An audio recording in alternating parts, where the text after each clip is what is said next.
welcome back to From Book to Business. I'm author Trina Boice, author of 30 best-selling books. And today I have a really special guest who is perfectly timed for this worldwide pandemic. Her name is Debbie Pickus. She is a team builder extraordinaire and mindset coach that focuses on power and confidence. Today's guest is Debbie Pickus. Yay, round of applause. Oh my God, I do that too. That's funny. Welcome, and thank you so much for being here. So I invited Debbie because obviously we're in the middle of this worldwide pandemic, and some people are handling it well and others not so much. And for the majority of us, we have good days and bad days. And so I wanted Debbie to be able to share some of her mindset strategies and help us to be able to wrap our heads around what's happening. But first, tell us, Debbie, how did you even get started as a mindset coach? Thanks, Trina.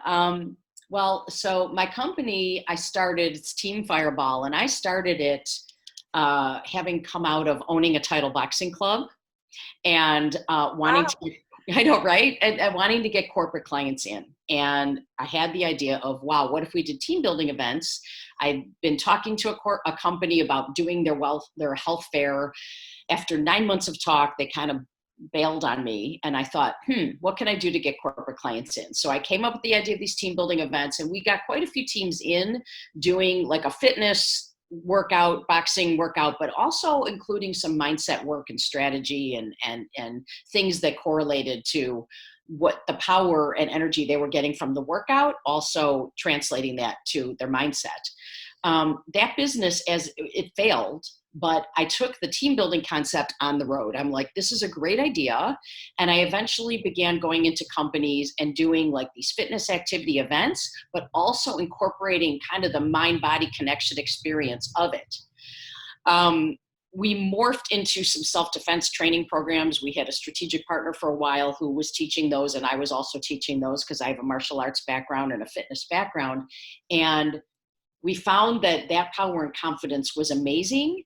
And it kept like building people's confidence level, because the focus was really more about the awareness and the mindset piece than the actual physical moves of self-defense.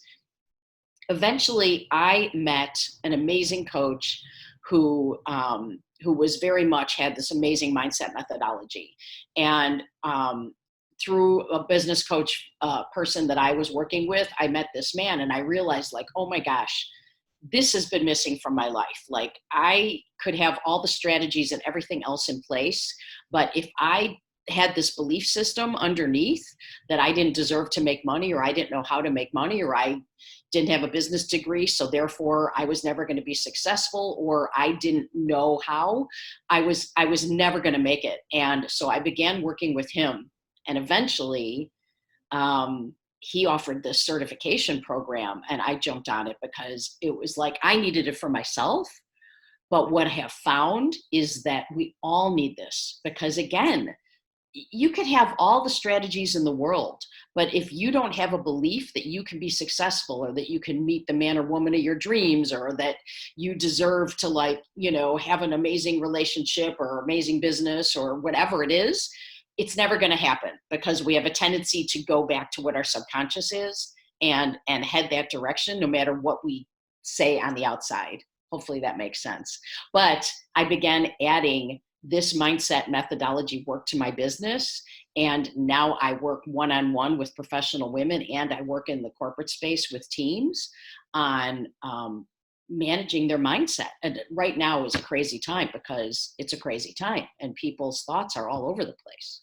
They really are. I mean, again, one day I'm like, I'm totally fine. Why is everybody freaking out? And then later I'm like in the fetal position on my bed. Yes. I don't know what's happening. Yes. That is exactly what's been happening. I mean, I spoke to a client today who, she said, oh, I'm worrying a lot less than I was, but then all of a sudden I'll feel this way. And I've talked to some other people who, and even myself, last week, there was one day last week where suddenly I just had this low level anxiety, and I was trying to figure out, like, what is going on with me? What is going on with me? Eventually I figured out what it was. But the thing about this is, it's the experience itself is not the thing that causes the anxiety. It's our thoughts and the meaning we're attaching to the experience that causes the anxiety. So when people are in stress, anxiety, overwhelm, fear, there's a lot of fear right now. Okay, there's fear about health, there's fear about our loved ones, there's scarcity fear about, losing our jobs and losing our income and everything else. And so it's not the actual experience, but our thoughts about the experience that are causing people to, like, nosedive into these places and have either this low level anxiety or full blown, like you said, fetal position under the covers, freaking out. Well, I was exaggerating. I actually, Well, but I'm you know fine. what? Yeah, but people have, I know. I mean, it's not difficult to go there right now. And I also want people to know it's going to happen. It may happen. The key is, how quickly can you recognize that it's just your thoughts about it, and pull yourself out of it, because we don't want people to stay there, obviously. Right. And it's more than just positive affirmations, because the fears and concerns are real and Yes. valid. So when you work with a client who's freaking out about all of those various, very real Right. concerns, Right. money and health and, all that kind of stuff, what do you do? Do you have like a process where you walk them through exercises, or how do you get them back to a position of strength and Yeah. control? Because I think ultimately people are feeling so out of control. Right. The world is just out of control, and Yeah. we want to be able to feel like we can do something. Right. Anyway, Exactly. so what do you tell them? Well, well, the first thing I do is, when somebody feels, and what, just as a tip for your listeners here, we have an emotional guidance system, and it tells us when something is not right. Okay. Yes, we have physical. Sometimes physically your stomach will hurt, or physically, you've got a headache, or physically something happens. But a lot of times those physical manifestations are based on an emotional guidance system, that where we're in fear, anxiety, overwhelm, stress, any of these things that actually don't feel good. The way to know, if it doesn't feel good, it means that there's some kind of limiting belief that is being made up underneath. Okay, it's not true.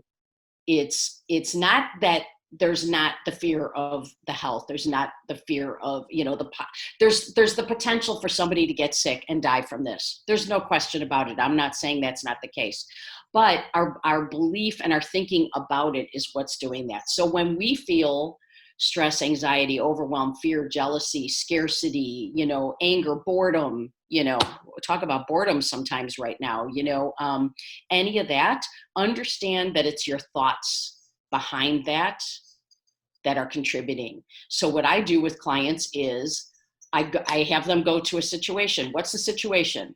Okay, you were sitting on your couch, you're holding that cup of coffee, and suddenly you just had this, like, overwhelming, anxiety wash over you. What's the thought? And then we find out what the thought is, and I talk through it with them, and we get to the place where we can find out where there's a limiting belief underneath, something that they've made up about this situation. We end up discovering that it isn't true. And then what I do is I work with people on creating a new decision, because really beliefs are just decisions. They're Oh, I like that. decisions we made a long time ago. From the time we were 0 to 5, we basically are recording all these experiences in our brain, and that's what builds out our neural network. And when we experience those things again, all we're doing is reliving that first experience over and over and over again. And our brain looks for the evidence to prove that our belief is correct. So we actually filter out all the evidence that make, like, our belief not true, and we look for all the stuff that makes it true. And so what I do when I work with people is help them create new decisions and find the evidence to support the new decisions. And that's how we do brain change. I really like how you worded that, because I completely agree. Life is choices, and the Yes, quality of our life is determined by the choices that we make. absolutely. I actually wrote an online course about overcoming anxiety, stress, and depression. And so I have various little exercises. And I wish I could have interviewed you before I did that course. But one of We'll the write little a new one. yeah, yeah. Anyway, one of the little exercises is kind of like you just suggested, where you think about that decision. And so, a little exercise I have is to imagine that decision or that choice or that scenario and put it on a cloud and lay on the grass. You can physically do it or just mentally pretend like you're laying on the grass and you watch that little cloud go by. That worry and that concern Mhm. drifts by, and then you can focus on the clear blue sky and make clear decisions with Right. better information, right? Right. Yeah, absolutely. Absolutely. Now, you know what? And there's a lot of methodologies out there. There's a lot of programs. People have to find what works for them. For me, I found, because there were I mean, I did a lot of personal development, a lot of things, and I think all those things helped me get to this place.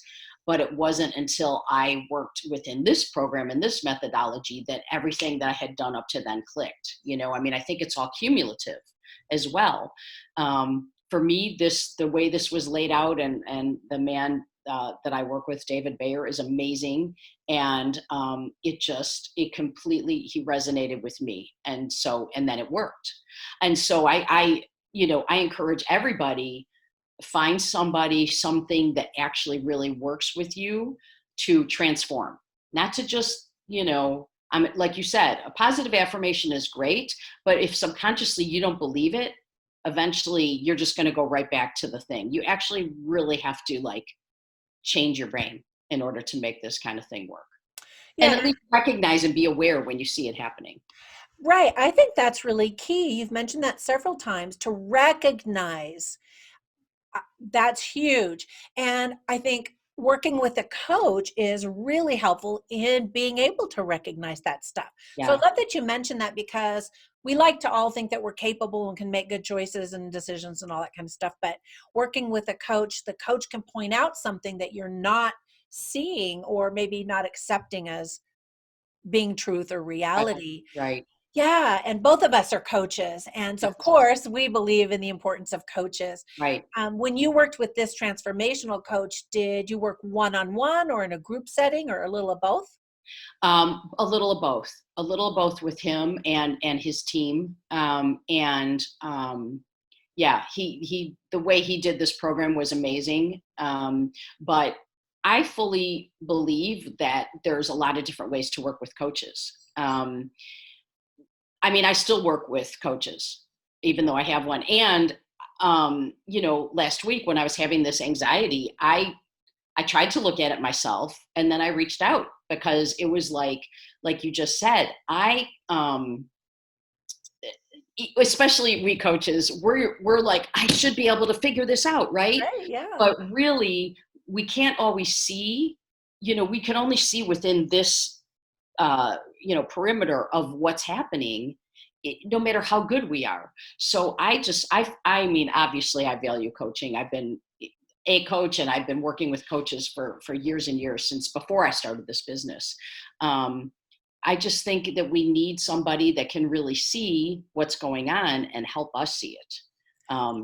Yeah, Even if you become aware, it doesn't mean you can change it. Sometimes you got to be able to go deeper. that's true. And you and I met through a fellow coach Yes. for Yes, we business. did. Yes, we Yeah, I did. think especially nowadays, people are reaching out for help, for specialized help. And so I love that you mentioned that, to reach out. You don't have to solve all the world's problems or even all your own personal problems by Mm, yourself. You can get a coach. yeah. Now, another thing I really love that you do is you combine the physical with the emotional and mental, Yes. because there is a very strong connection. So tell us a little bit more about that. Well, and I should preface this by saying, before we started this Right. interview, I was saying, oh, I've gained weight. I feel 10 years older since this Yeah. pandemic. Yeah. Right. I know. Because we're not getting to the gym that we normally go to, or that kind Yeah. of stuff. Anyway, so tell us what you're doing even now too, to stay mentally and physically connected during this upheaval. Okay. Um, Well, the first thing I'll say is that some of the programs that I do in the corporate space involve physical, like some self-defense training. I do a board breaking event. I do a whole workshop around the power of decision where we mentally kind of uncover all the beliefs underneath something. And then we like break through a board, basically breaking through those limiting beliefs. And it's a reminder. So the physical manifestation is important. Right now for business, I'm not able to do these in-person events. What I'm doing for myself though is like, I mean, it's beautiful here. I'm going to go take a walk. I try and get a walk in like a couple times a day, just in the neighborhood, social distancing, of course. But I found that the people around here have been really great where I live in the suburbs of Chicago. And, I do some online workouts. I mean, I'm a fitness professional, so sometimes I'll just do my own thing. Meditation, even if it's just 5 minutes, has really helped me just stay calm. I do have a ritual that I do, like the decisions and the powerful new decisions that I've made along the way. I've got a journal that I keep track of all of those. But I think that everybody has to find what makes them happy. Like, you know, my gym has got some online, we were talking about Lifetime's got some online courses. I've got a Facebook group of instructors that we all kind of have chimed in and been teaching classes on there, and I've been doing those. There's a lot of resources for people that want to just move. I think it's just important to move, whatever it is. I mean, even when I was full-time as a personal trainer and everything else, if turning on your favorite song and going wild dancing in your living room is what makes you happy, do that. If gardening or, whatever, digging a hole, digging up your garden or going outside and taking a walk or walking a dog or doing something, makes you happy, do that. It just keeping yourself physically and mentally engaged. And anything you can do to reach out to somebody else and help them is so important too. That's true. Out of your own head. Yeah, no, for 10 years, I taught water aerobics. Okay. And my trainer, when I first got certified and all of that, he said, movement is the celebration of life. And I was like, oh, that's so inspiring and profound. And then he said, and pain is the reminder that you're alive. Yeah, right. That's awesome. I thought that was so funny. And then as I was preparing this online course for management for depression and anxiety, I interviewed another therapist and I said, what are some of the very first things that you would recommend to someone who's really struggling? And I was impressed. She said, the very first thing by far is look at your body. Are you eating right? Are you exercising? Are you moving? So just what you said, right. There is that very strong connection that when we're physically not feeling well, it'll translate up here as well. Yeah. And vice versa. Yes, the connection is unbelievable. What are you eating? Are you drinking enough water? Right. Just stay hydrated. Yeah. It's amazing. Yeah, absolutely. So before we go, tell us a few more tips for how to get past the overwhelm and the almost feelings of incapacitation. You're paralyzed with fear that people just don't know what to do. So give us some steps on how to change that mindset. Well, the first thing I would say is, for me, like, I'm not watching the news. I just, I know I'm going to find out if something major has transformed or, has happened. And so I don't watch it. Now, some people feel like they need to watch it because they need to know but you have to understand if something like that, if it doesn't feel good, if it's making you anxious, if after you watch the news, you're like having a panic attack, stop watching the news. I agree. You've got to limit that negativity in your life. Yes. And, it's important to be informed, but then turn it off and focus on positive things that take you to action. Yes, absolutely. And again, any kind of physical movement, even if it's just, standing up, a deep breath and inhale and an exhale a couple times, it gets the blood flowing. You can just sort of like do some little tiny jumps or just like some movement side to side. You could do anything to just get the blood flowing. It's just something that keeps it moving. Yes, absolutely healthy eating, all those things. Also, don't be completely alone. I mean, reach out to people, whether it's on Facebook, whether it's on Zoom, whether it's picking up the phone, whether it's taking a walk in the neighborhood and waving at people. Anything that has you not feel isolated is something that I recommend.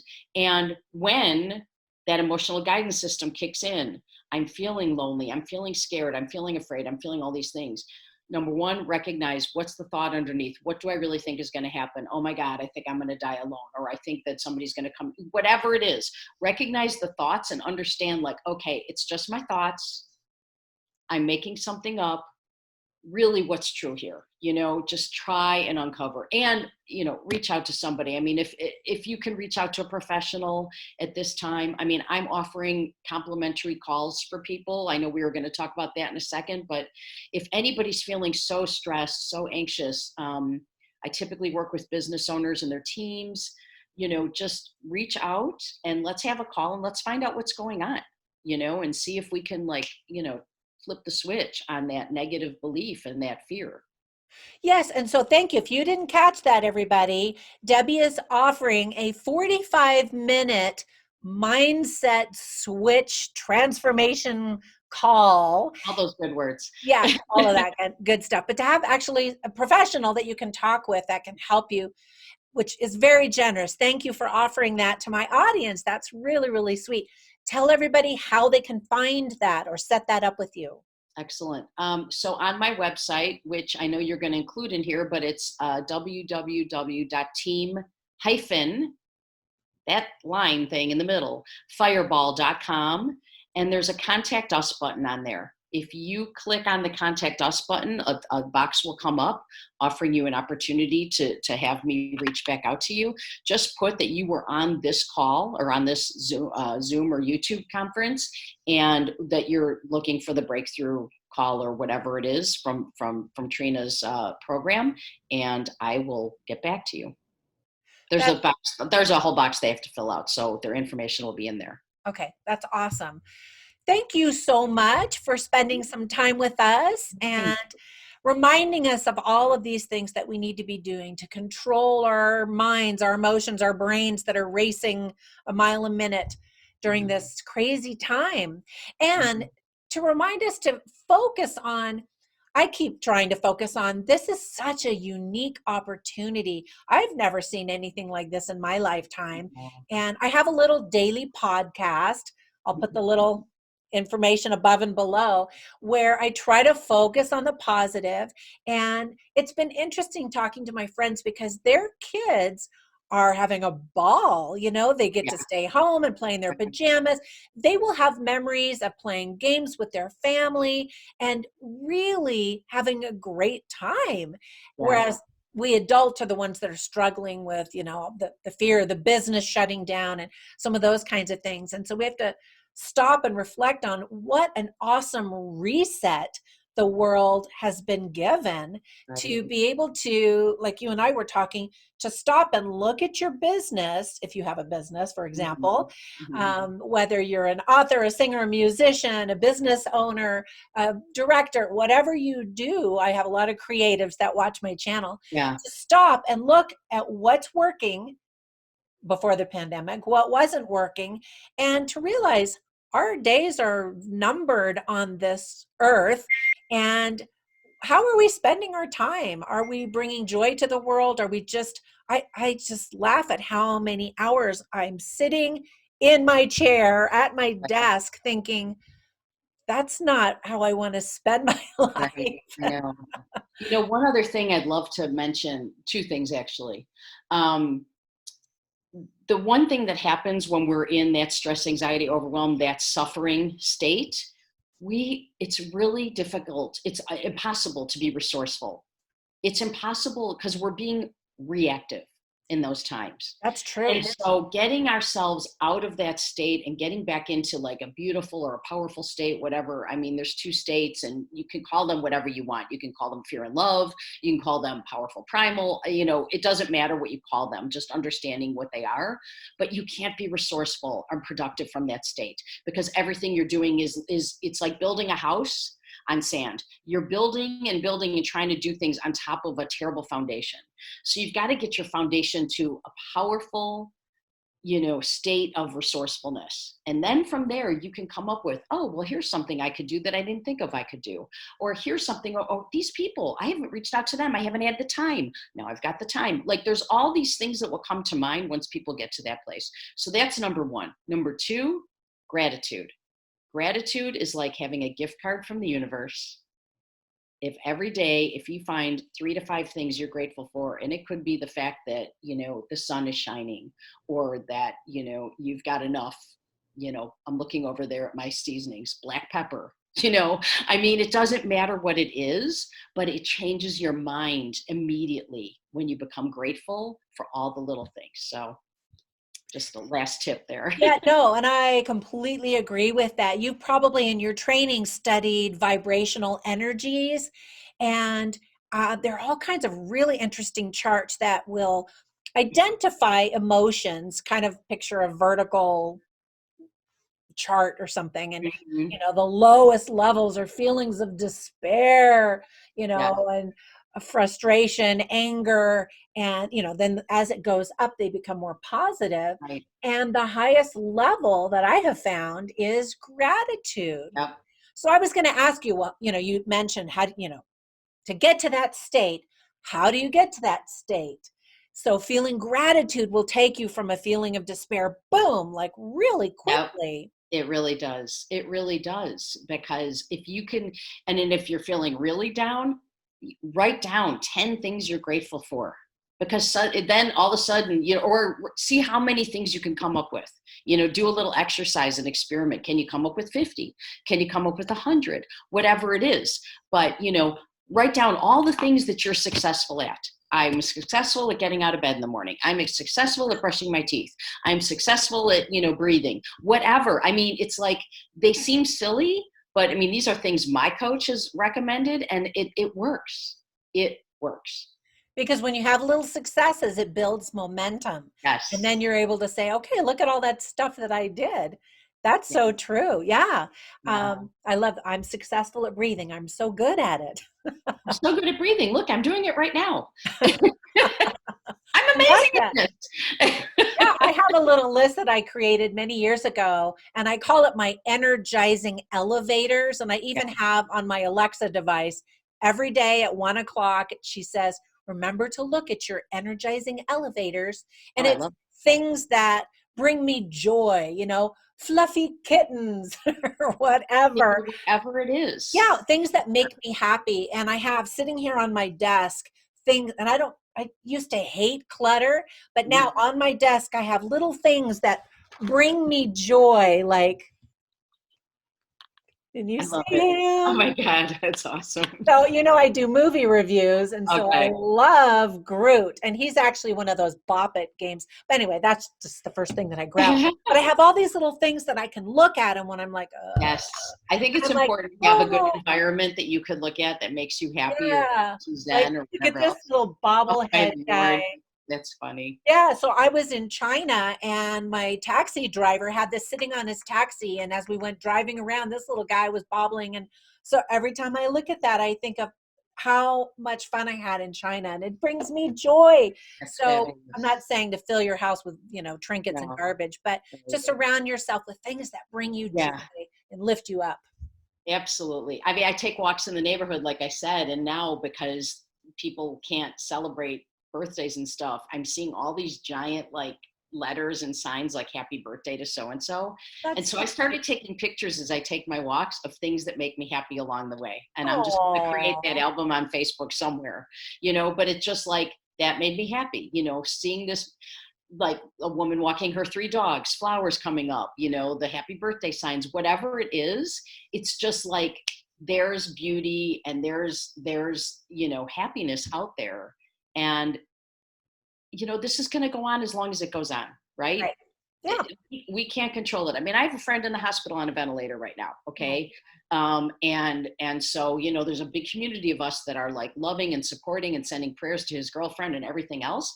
But it's like all you can do is keep yourself safe, and keep yourself powerful, and reach out to others, and just stay as powerful and as positive as you can. And if you have one day where you're like, I feel like wallowing, then set a timer for 30 minutes and wallow for 30 minutes, and when it's done, your wallowing time's over, but you indulge yourself for 30 minutes. I love that. Have a little pity party, but only 30 minutes long. It's Your pity party's 30 minutes. It's like a Zoom. As soon as the time's up, it goes. That's good. I love it. I love it. And you're right. There is beauty all around, and we just have to focus I on it. mean, it's spring. It's free. You're right. And I think a lot of times people feel like I'm not happy, as if you're supposed to be giddy, 24/7. But there are moments of joy throughout your day. And all of those moments add up to a state of peace and comfort Yes. and happiness. And this is such an opportunity to be like helpful of others too, because there's so many people that have it worse off. I mean, Absolutely. I have nothing to complain about, and I'm very fortunate where I am right now. So that's all I It's got. all mindset. Yes, it is. Thank you so much for spending time with us. Oh, thank you. And for sharing your great wisdom and inspiration. We really appreciate it. Thanks, Trina. Appreciate Thanks. it. So be sure, and her website's above, below, and all of that. Be sure and sign up for one of those breakthrough calls. And she's just a phone call away. Love it. Thank you so much. Thank you. Have a great day. Bye. Bye.